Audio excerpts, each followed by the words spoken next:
Terima kasih buat semuanya. Ada yang mengatakan juga sebentar lagi channelnya juga mau monet, tinggal mengejar jam tayang saja. Nah, jadi ada satu lagi pertanyaan dari teman kita, saudara kita. Terima bergabung buat abangnya.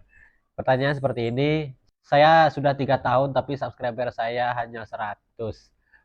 Nah, jadi buat abangnya, subscribernya hanya 100 tapi sudah 3 tahun lamanya nge-YouTube. Saya rasa itu bukan kesalahan dari sistem YouTube ya. Tapi saya rasa itu tidak keseriusan abang sendiri kalau saya rasa. Karena kalau 3 tahun subscriber hanya 100 berarti kurangnya keseriusan, kurangnya konsisten pada diri kita sendiri.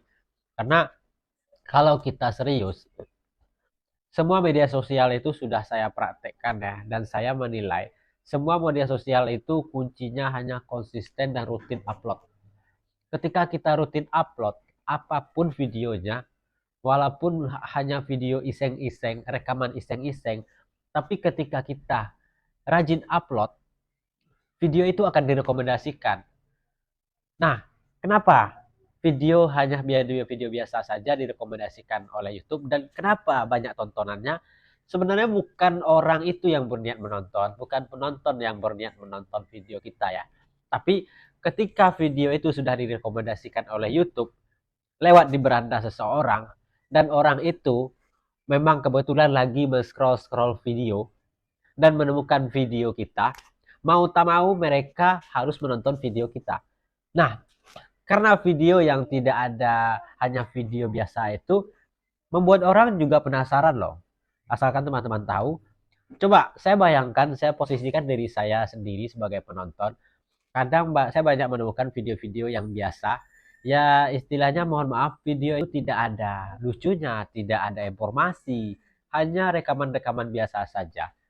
Tapi ketika video itu lewat di beranda saya, nah dan seketika saya langsung menontonnya, saya penasaran nih, timbul penasaran di dalam pikiran saya. Kalau saya tonton sedikit, takutnya setelah ini di menit-menit sekian ada hal-hal seru. Nah setelah saya tunggu-tunggu tidak menemukan hal-hal seru dan saya masih penasaran, oh mungkin sebentar lagi ada hal serunya.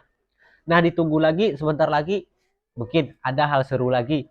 Tapi kita tidak sadar semakin kita menunggu apa isi video tersebut, durasi video itu selalu berjalan mulai dari 1 menit, 2 menit, 3 menit tanpa disengaja akhirnya orang menonton video kita sampai habis.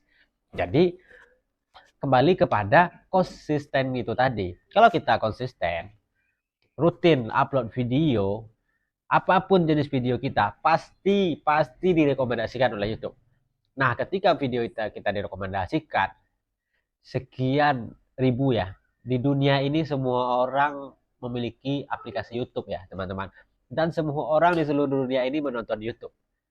Tidak mungkin video kita tidak akan mendapat penayangan walaupun yang menonton itu hanya iseng-iseng tanpa sengaja diklik mereka karena penasaran sesaat, lalu ditunggu karena penasaran tapi durasi video kita terus berjalan ketika dia membuka video kita.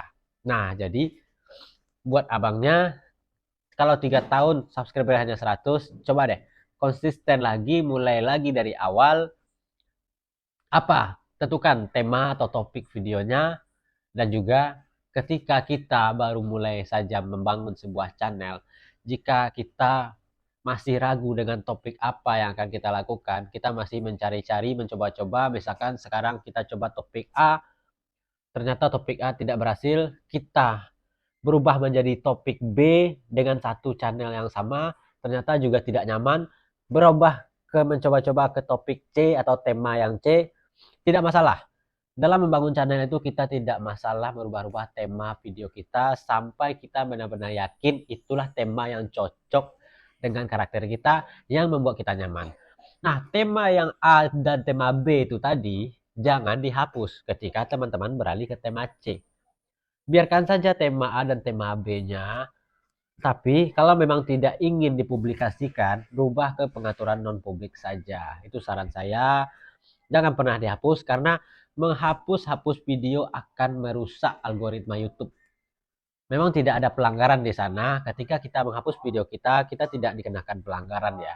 Kecuali video itu kena pelanggaran atau teguran komunitas YouTube, lalu kita hapus, video itu tetap akan terhitung sebagai video yang melanggar dan kita akan tetap kena hukuman.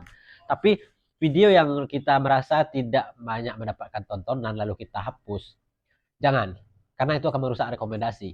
Biarkan saja video itu ada di dalam channel teman-teman, tapi rubah saja ke setelan non publik, jangan dipublikasikan.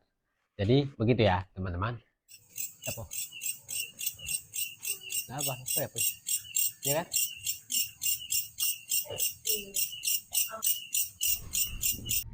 Oke, jadi tetap semangat.